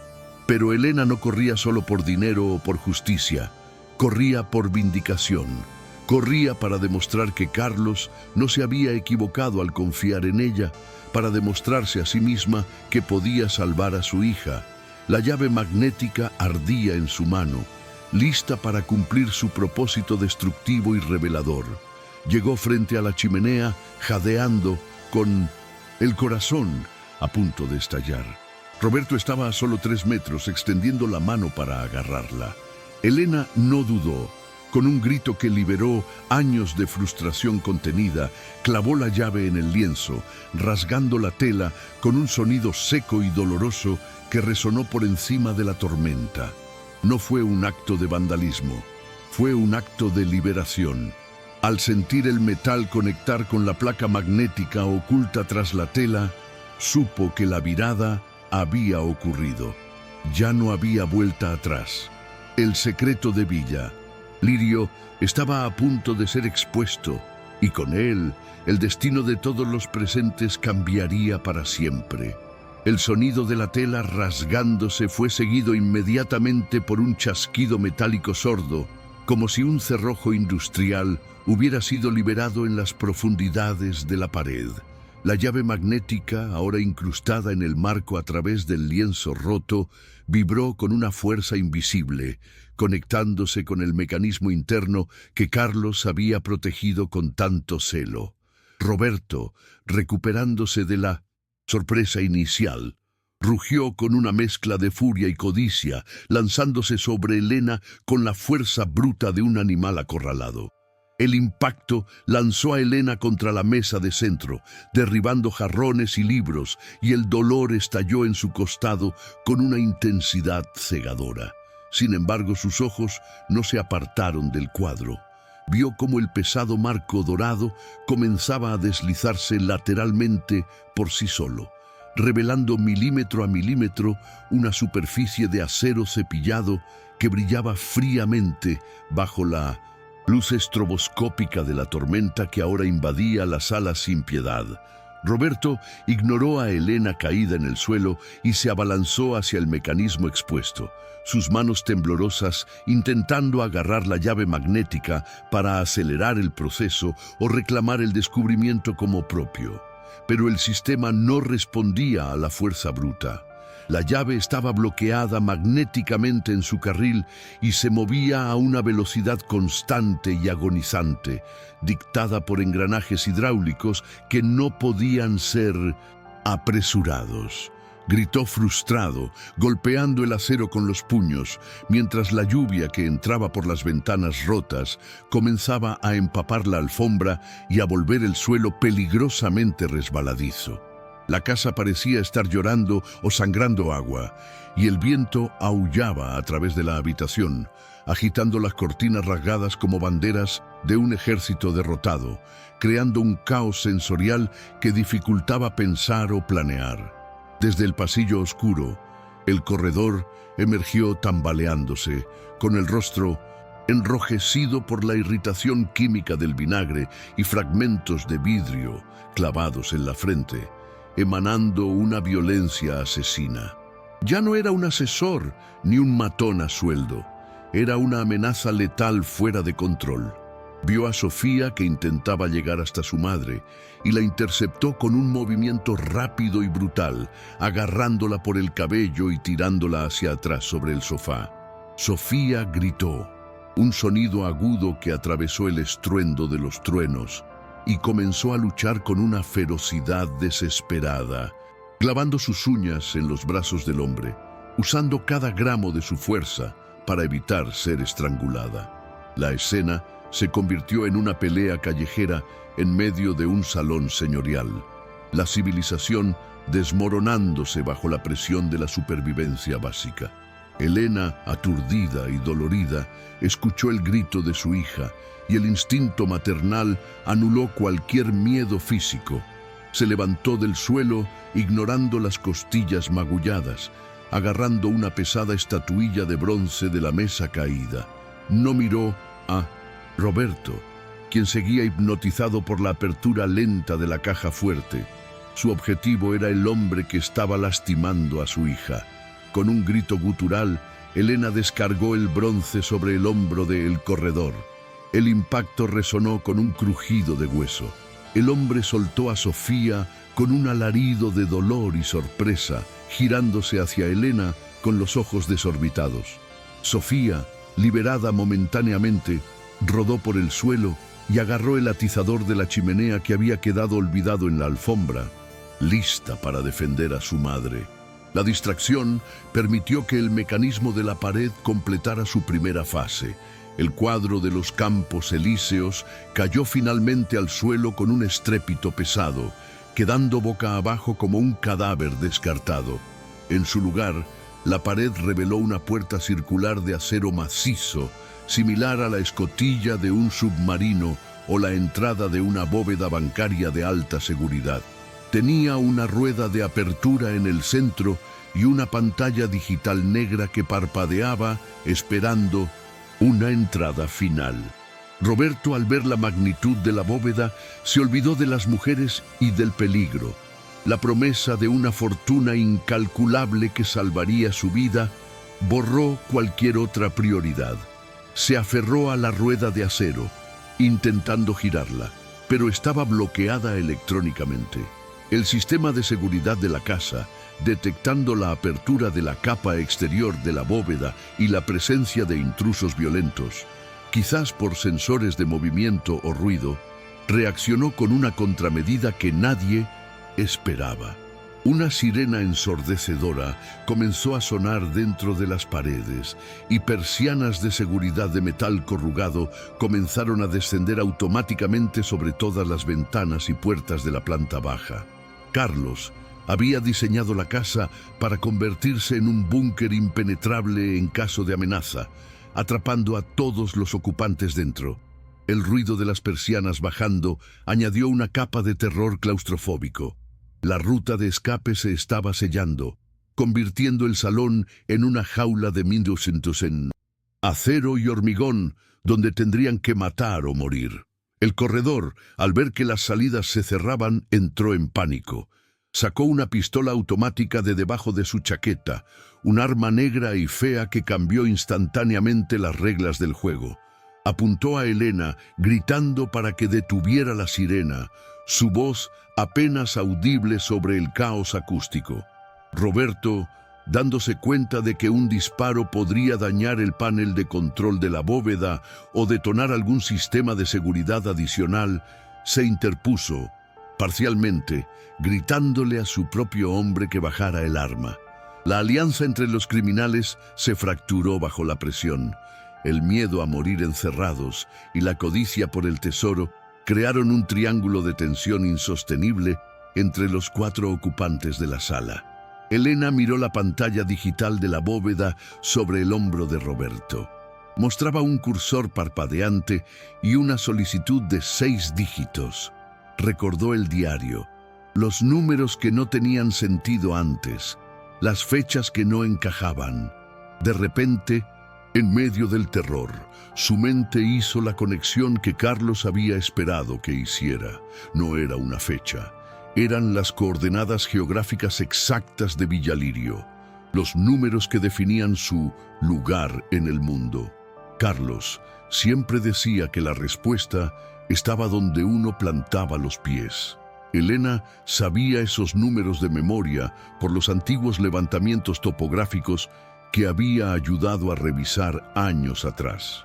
Aprovechando la discusión a gritos entre Roberto y su matón, Elena se deslizó hacia el panel. Roberto la vio, pero en lugar de detenerla, se apartó ligeramente, comprendiendo que ella era la única que tenía la clave. La necesitaba viva unos segundos más. «Ábrela», gritó Roberto, con el rostro contorsionado por la histeria y el sudor. «Ábrela o te juro que mato a tu hija ahora mismo». Hizo un gesto hacia el corredor, quien redirigió su arma hacia la cabeza de Sofía. Sofía se quedó inmóvil, con el atizador en la mano, sus ojos fijos en los de su madre, transmitiendo un mensaje silencioso de coraje y despedida. Elena tecleó los números con dedos ensangrentados. 2, 2, 4, 3, 0, 9. El teclado emitió un pitido afirmativo. Un silbido de aire comprimido escapó de los bordes de la puerta circular, indicando que el sello hermético se había roto. La gran rueda de acero giró sola 90 grados con un sonido de maquinaria pesada. La bóveda estaba desbloqueada. El tiempo pareció detenerse. La sirena se cortó abruptamente, dejando solo el sonido de la lluvia golpeando contra las persianas metálicas cerradas y la respiración agitada de los 4 protagonistas. La puerta comenzó a abrirse hacia afuera lentamente, revelando una oscuridad absoluta en su interior.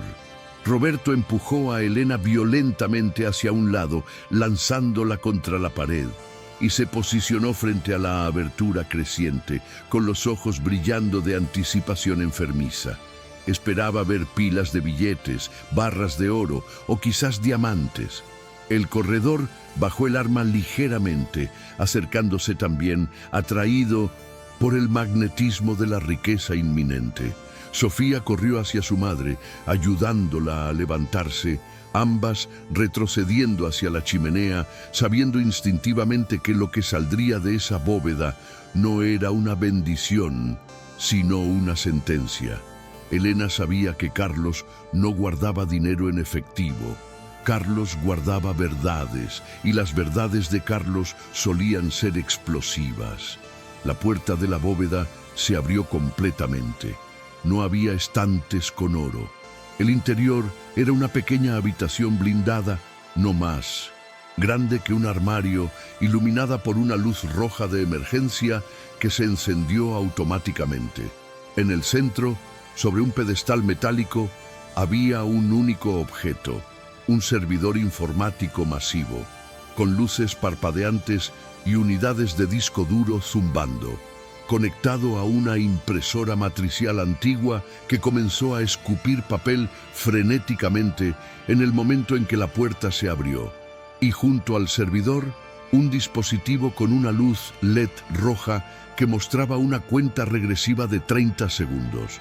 Roberto se quedó paralizado, su mente incapaz de procesar la decepción. ¿Dónde está el dinero?, gritó, entrando en la pequeña habitación y golpeando el servidor con los puños. ¿Dónde está mi dinero? Arrancó el papel que salía de la impresora y lo leyó. Su rostro palideció, pasando de la ira al terror absoluto en una fracción de segundo. No eran billetes, era un reporte de transmisión automática. El servidor acababa de enviar terabytes de datos a servidores externos. Envío completado. Fiscalía, General y Prensa Nacional, se leía en el encabezado. El corredor entendió la situación más rápido que su jefe. No había pago, había una trampa, y la cuenta regresiva en el dispositivo LED no era para una transferencia bancaria, era para algo físico. «¡Es una bomba!», gritó el matón, dándose la vuelta para huir, pero las persianas metálicas bloqueaban todas las salidas. Estaban encerrados en una olla a presión con un temporizador que marcaba el final de su existencia. Roberto, atrapado dentro de la bóveda, miró el dispositivo, dándose cuenta de que la venganza póstuma de su hermano no era dejarlo pobre, sino destruirlo completamente. Elena, sin embargo, reconoció el dispositivo. No era una bomba explosiva, era un sistema de supresión de incendios por gas inerte, diseñado para proteger el servidor y, por extensión, asfixiar cualquier fuego o persona dentro de la bóveda. Pero el peligro real venía de los hombres armados que ahora sabían que no tenían nada que perder. El corredor, sintiéndose traicionado y atrapado, levantó su arma hacia Roberto, culpándolo del desastre. «Me dijiste que había millones», rugió. Roberto, acorralado en la bóveda, sacó una pistola pequeña de su tobillo que había mantenido oculta. El caos estalló. Un disparo resonó en el espacio cerrado, la bala rebotando en el marco de acero de la bóveda y haciendo saltar chispas. Elena y Sofía se lanzaron detrás del pesado sofá de cuero volcado, cubriéndose la cabeza mientras los dos criminales comenzaban a dispararse mutuamente en un frenesí de pánico y odio.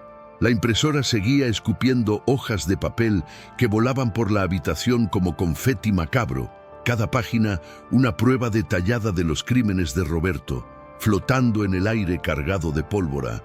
En medio del tiroteo, una bala perdida golpeó el panel de control de las persianas de seguridad.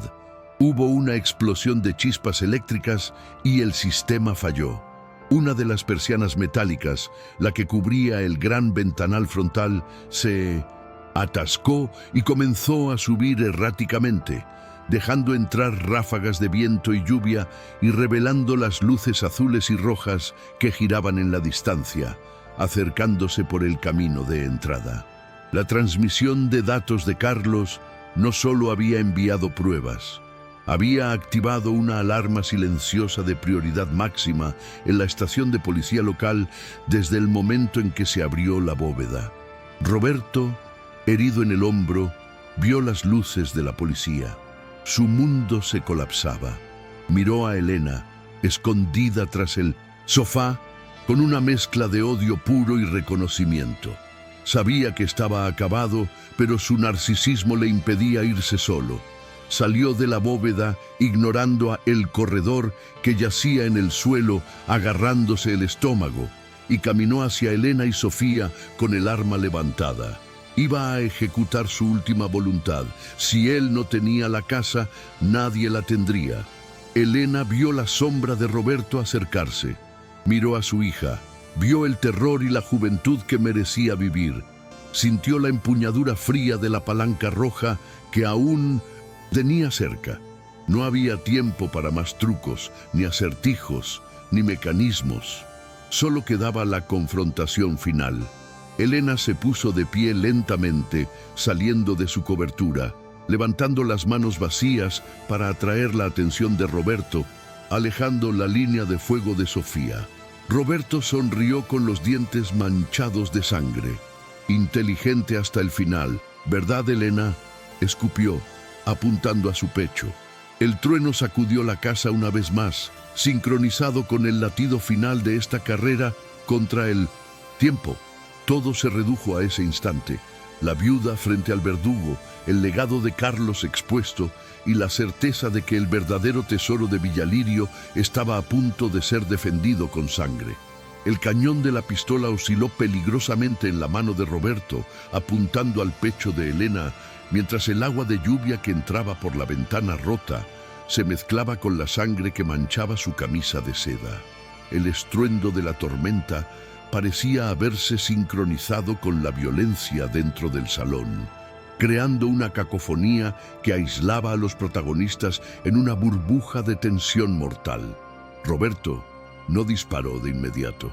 Su vacilación no nacía de la piedad, sino de la confusión absoluta de ver su plan maestro desmoronarse ante la maquinaria implacable de su hermano muerto. Sus ojos iban y venían entre Elena, inmóvil y desafiante frente a la bóveda abierta, y la impresora matricial, que continuaba escupiendo el veredicto de su culpabilidad en largas tiras de papel continuo. En ese instante, Elena comprendió que Roberto ya no luchaba por el dinero, sino por la aniquilación pura. Si no podía tener la victoria, se aseguraría de que nadie más sobreviviera para disfrutarla. «Siempre fue él, ¿verdad?», gritó Roberto, su voz quebrada por un sollozo histérico que contrastaba con la letalidad de su arma. «El ingeniero perfecto, el santo, el mártir. Yo hice el trabajo sucio para que esta familia comiera y él me paga con esto». Dio un paso adelante, pateando los escombros del cuadro «Campos Elíseos», profanando los restos del lienzo como si estuviera pisoteando el cadáver de Carlos. Su resentimiento, fermentado durante décadas de sentirse el hermano menor e inferior, estalló en una confesión venenosa. Admitió haber falsificado las firmas, haber desviado los fondos y haber vendido a Carlos a los prestamistas, justificando cada traición como una compensación merecida por años de envidia. Elena escuchó la diatriba con una calma glacial, dándose cuenta de que el monstruo que tenía delante no era un criminal maestro, sino un niño roto y peligroso que había destruido todo lo que tocaba por pura inseguridad.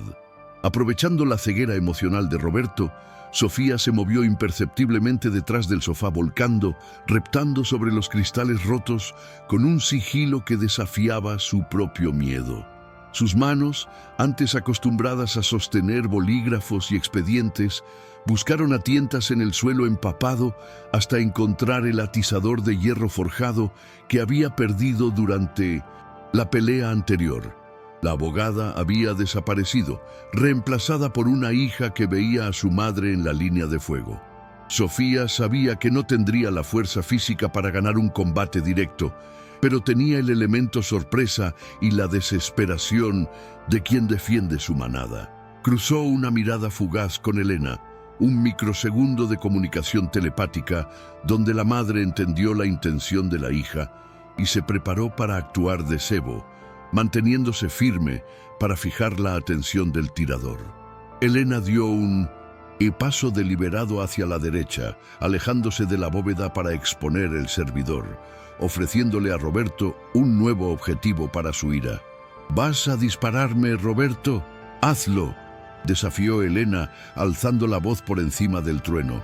«Pero eso no detendrá la transmisión. Carlos ya ganó. La policía tiene los archivos, la prensa tiene los balances. Matarnos solo te garantiza una celda más oscura». La mención de la inevitabilidad de su derrota hizo que Roberto girara la cabeza hacia el servidor zumbante, dándose cuenta de que la máquina era su verdadero verdugo. El instinto de supervivencia criminal se activó. Si destruía el servidor, tal vez podría alegar que todo era un montaje, una mentira póstuma.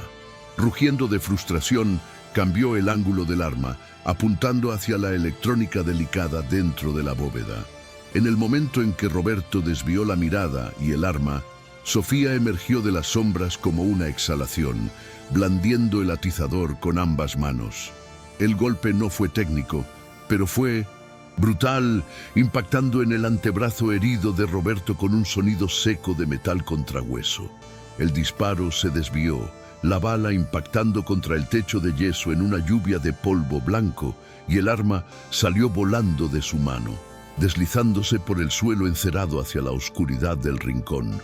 Roberto aulló de dolor y giró sobre sus talones, golpeando a Sofía con el reverso de su mano sana, lanzándola contra la pared con una fuerza que le sacó el aire de los pulmones. La joven cayó aturdida, pero había logrado su objetivo. El arma estaba fuera de alcance y el equilibrio de poder se había nivelado al terreno físico. Elena no esperó. Se lanzó sobre Roberto antes de que pudiera recuperar el aliento o buscar el arma, embistiéndolo con el hombro bajo el centro de gravedad. La colisión fue torpe y desesperada, dos cuerpos de mediana edad luchando entre las ruinas de una vida burguesa. Rodaron por el suelo, golpeándose contra los muebles, las manos de Roberto buscando el cuello de Elena, mientras ella le clavaba los dedos en los ojos, luchando con una ferocidad que solo una madre acorralada posee. La casa parecía participar en la pelea. El suelo vibraba, las luces parpadeaban y el viento aullaba, convirtiendo el salón en una arena caótica donde la civilización había dejado de existir. Roberto, más pesado y fuerte, logró imponerse, inmovilizando a Elena contra la alfombra mojada, sus manos apretando su garganta, sus ojos inyectados en sangre prometiendo el fin. «Se acabó, Elena. ¡Se acabó!», escupía Roberto, apretando más fuerte, su rostro a centímetros del de ella, salpicándola de saliva y sudor. La visión de Elena comenzó a llenarse de puntos negros. El sonido de la tormenta se volvió un zumbido lejano. Pero su mano derecha, libre y buscando desesperadamente un asidero, encontró algo duro y rectangular en el bolsillo de su vestido destrozado. El control remoto del garaje que Carlos había recableado años atrás y que ella había guardado instintivamente al encontrarlo en Mindusindustria, la cocina. No abría el garaje. Recordó la nota en el diario. Control total. Sin saber qué haría, pero sin otra opción, Elena apretó el botón rojo central con sus últimas fuerzas. Un sonido hidráulico ensordecedor resonó en la habitación, proveniente de la propia bóveda abierta. El sistema de supresión de incendios por gas inerte, que había estado en cuenta regresiva, se activó prematuramente por la anulación manual, pero no liberó gas. En su lugar, activó el cierre de emergencia de la puerta, de acero. La pesada puerta circular comenzó a cerrarse con una fuerza imparable. Roberto, distraído por el ruido mecánico repentino detrás de él, aflojó el agarre 1 milímetro, suficiente para que Elena tomara una bocanada de aire vital. Al ver la puerta de la bóveda moviéndose, Roberto se dio cuenta de que si se cerraba con el servidor dentro, perdería su última oportunidad de destruir la evidencia física. La codicia y el miedo a la cárcel pudieron más que su sed de sangre inmediata. Roberto soltó a Elena y se lanzó hacia la bóveda, intentando entrar para arrancar los discos duros antes de que el acero sellara la entrada. Fue un error fatal de cálculo. Se deslizó sobre los papeles de la impresora esparcidos por el suelo y cayó de rodillas justo en el umbral. Elena, tosiendo y recuperando la voz, gritó a Sofía: «¡Ahora!». Sofía, recuperándose del golpe, vio la pistola de Roberto brillando bajo un mueble cercano. Se arrastró, agarró el arma fría y pesada y se giró. No apuntó a Icintos. Roberto apuntó al mecanismo de bloqueo hidráulico expuesto en el marco de la puerta de la bóveda, una tubería delgada que el diario marcaba como vulnerable. Apretó el gatillo. El disparo fue ensordecedor en el espacio cerrado. La bala rompió la válvula hidráulica, liberando un chorro de aceite a presión. La puerta de la bóveda, privada de su freno, se aceleró violentamente, cerrándose de golpe con un estruendo metálico que hizo temblar los cimientos de Villalirio. Roberto, que estaba a medio camino de entrar, tuvo que lanzarse hacia atrás para evitar ser partido en dos, quedando tirado en el suelo del salón, mirando con horror cómo la puerta se sellaba herméticamente, dejando la evidencia segura e inalcanzable en su interior. Había perdido. La verdad estaba blindada por toneladas de acero y hormigón, y él estaba fuera, desarmado y expuesto. En ese instante de silencio posterior al cierre de la bóveda, las luces azules y rojas inundaron el salón a través de las ventanas rotas, pintando las paredes con los colores de la autoridad. Los neumáticos chirriaron sobre la grava mojada afuera y las voces amplificadas por megáfonos ordenaron a los ocupantes salir con las manos en alto. El corredor, que había estado gimiendo en el suelo, intentó levantarse pero volvió a caer, derrotado por el dolor. Roberto se quedó de rodillas, mirando la puerta cerrada de la bóveda, su mente incapaz de procesar la totalidad de su fracaso. No había dinero, no había pruebas que pudiera destruir y no había escape. La mansión que tanto había codiciado se había convertido en su celda de detención. Un grupo de agentes tácticos irrumpió por la puerta principal destrozada, sus armas con linternas barriendo la penumbra del salón. Encontraron una escena dantesca: muebles volcados, papeles volando, un hombre herido de bala, otro arrodillado en estado de shock y dos mujeres, madre e hija, abrazadas en el centro del caos, cubiertas de hollín, sangre y dignidad. Elena no levantó las manos con miedo, las levantó con alivio, dejando caer el control remoto al suelo. Cuando los policías esposaron a Roberto, empujando su cara contra el suelo que él quería vender, Elena se permitió cerrar los ojos y exhalar el aire que parecía haber estado conteniendo desde el funeral de Carlos. Mientras sacaban a Roberto, quien gritaba incoherencias sobre fraudes y conspiraciones, uno de los oficiales se acercó a la impresora que, milagrosamente, seguía conectada a través de un cable que salía de un puerto externo de la bóveda. Tomó una de las hojas y leyó en voz alta, iluminando el texto con su linterna: acta de confesión y registro de transacciones ilegales de Roberto, patrimonio oculto en cuentas offshore, patente de ingeniería NEM Toloro 8T8842, sistema de estabilización sísmica para rascacielos. El oficial miró a Elena con asombro. Señora, estos documentos no solo incriminan a este hombre. Esto es una patente industrial registrada hace 2 días. Vale millones. Elena miró a Sofía y luego a la bóveda cerrada. Carlos no les había dejado dinero líquido que Roberto pudiera robar. Les había dejado una invención, una propiedad intelectual intocable, protegida hasta el último segundo por la casa misma. El secreto que valía más que el oro no era un lingote antiguo, era el genio de Carlos, asegurando que su esposa e hija no solo sobrevivieran, sino que prosperaran, libres de la sombra de su hermano. La tormenta afuera comenzó a amainar, transformándose en una lluvia suave, como si la naturaleza misma reconociera que la batalla había terminado y que la limpieza podía comenzar. Cuando la última patrulla de policía cruzó el umbral del portón de hierro, llevándose consigo el caos de las sirenas y la toxicidad de Roberto, un silencio profundo y reverente descendió sobre Villalirio. No era el silencio opresivo del abandono que Elena había sentido días atrás, sino una calma orgánica, como la respiración pausada de un superviviente que recupera el aliento tras una batalla. Los paramédicos habían atendido sus heridas superficiales en el mismo salón destrozado, limpiando la sangre y aplicando vendajes sobre la piel magullada. Pero el verdadero alivio no era físico. Elena se sentó en los escalones de la entrada principal, observando cómo la tormenta se disolvía en una llovizna fina y plateada bajo la luz del amanecer incipiente.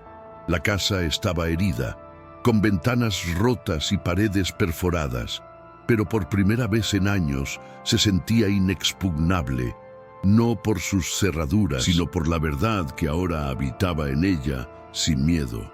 Sofía salió de la casa con 2 tazas de café humeante, rescatadas milagrosamente de la cocina devastada. Se sentó junto a su madre sin decir palabra, entregándole una de las tazas con manos que ya no temblaban. La distancia que había existido entre ellas, forjada por años de malentendidos y visiones opuestas del mundo, había sido colmada por los escombros y la pólvora de la noche anterior. Sofía apoyó la cabeza en el hombro de Elena, un gesto de vulnerabilidad infantil que la abogada pragmática rara vez se permitía. «Pensé que estaba loco», susurró Sofía mirando hacia el jardín donde la lluvia limpiaba la grava. «Pensé que papá nos había dejado un desastre y nos dejó una fortaleza». Elena acarició el cabello de su hija, sintiendo que, al recuperar la memoria de Carlos, también había recuperado el respeto y el amor de Sofía, un tesoro mucho más valioso que cualquier patente industrial. El documento de la patente, ahora protegido en una funda de plástico que la policía les había entregado como copia de la evidencia, descansaba sobre el regazo de Elena. Sistema de estabilización sísmica pasiva. Carlos había pasado sus últimos años obsesionado con cómo mantener las estructuras en pie cuando el suelo se movía, una metáfora perfecta de lo que había hecho con su propia familia. El valor estimado de esa propiedad intelectual, según el oficial a cargo, era suficiente para pagar las deudas de Roberto 3 veces y aún sobraba para restaurar Villalirio a su gloria original. Sin embargo, al tocar el papel, Elena no sentía la euforia de la riqueza, sino una melancolía dulce. El dinero compraba seguridad, pero no podía comprar el tiempo perdido, las cenas silenciosas y la soledad que Carlos había soportado para protegerlas. Su éxito póstumo era una carta de amor escrita en lenguaje técnico, una validación final de que nunca fue un fracasado, solo un hombre esperando el momento adecuado. Dentro de la casa, la pared del salón principal lucía una cicatriz abierta donde antes colgaba el cuadro mediocre de los Campos Elíseos. El marco dorado estaba roto en el suelo y la bóveda de acero permanecía cerrada y sellada bajo custodia policial, pero el agujero en la mampostería ya no parecía algo feo. Era una herida de guerra, un testimonio visible de la resistencia. Elena entró sola en el salón, caminando entre los restos de la batalla, y se detuvo frente al espacio vacío. Decidió en ese instante que no volverían a colgar nada allí. Dejarían la pared expuesta, con sus marcas de quemaduras y el acero a la vista, como un monumento a la noche en que rompieron la mentira para encontrar la esencia. La perfección estética ya no importaba. Lo que importaba era la autenticidad de la estructura, tanto de la casa como de su familia. La luz de la mañana comenzó a inundar la estancia a través de las ventanas sin cristales, dorando las partículas de polvo que aún flotaban en el aire. Villalirio, bañada por el sol pálido después de la tormenta, parecía despertar de una pesadilla larga y gris. Elena escuchó a Sofía hablando por teléfono en el pasillo, no con un agente inmobiliario para vender la propiedad, sino con un contratista de confianza para asegurar el perímetro y comenzar las reparaciones urgentes. La conversación era firme, llena de autoridad y propósito.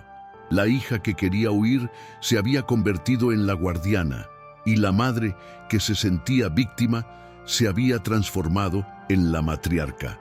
El ciclo de decadencia se había roto. La casa no sería vendida para cubrir desfalcos, sería reconstruida para albergar nuevas memorias, financiada por el ingenio del hombre que la amó hasta la muerte. Elena metió la mano en el bolsillo de su vestido y sacó la llave oxidada. ahora limpia de la pintura falsa en la punta, revelando el imán brillante y oscuro. Ya no era un objeto de misterio o angustia, sino un amuleto de poder.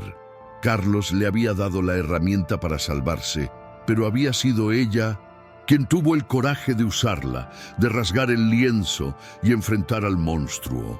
Miró hacia el techo del salón, hacia las vigas que habían resistido el viento y el tiempo, y susurró un «gracias», que no necesitaba ser escuchado para ser real. Entendió finalmente que el luto no era el final del amor, sino su transformación en una fuerza diferente, más dura y resistente, capaz de sostenerlas cuando todo lo demás fallaba. Con una serenidad nueva, Elena colocó la llave magnética sobre la repisa de la chimenea justo en el centro, donde antes no se permitía poner nada. El sol la hizo brillar. Un pequeño trozo de metal que había valido una vida y salvado dos. Sofía entró en el salón, colgó el teléfono y se paró junto a su madre, mirando el mismo punto. ¿Y ahora qué?, preguntó la hija, mirando el desastre que tenían que limpiar. Elena sonrió, una sonrisa cansada pero genuina, llena de un futuro posible. «Ahora vivimos», respondió, tomando la mano de su hija.